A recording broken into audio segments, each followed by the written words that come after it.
আসসালামু আলাইকুম। সকলকে একটা কথা না বললেই নয়।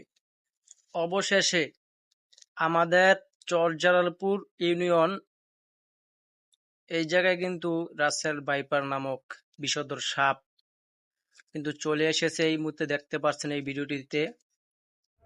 তো আমরা কি করব? তো বেশি বেশি আমরা এটা থেকে বাঁচার জন্য সতর্কতা অবলম্বন করতে হবে। এটাই আমাদের এখন করণীয়। তো যে কথাটি বলতে চাচ্ছিলাম, তো কথাটি হলো আমরা বেশি বেশি কারেন্ট জাল ইউজ করব। ধান ক্ষেতের মাঝখানে বাইতে থবো, ধান ক্ষেতের সাইড দা।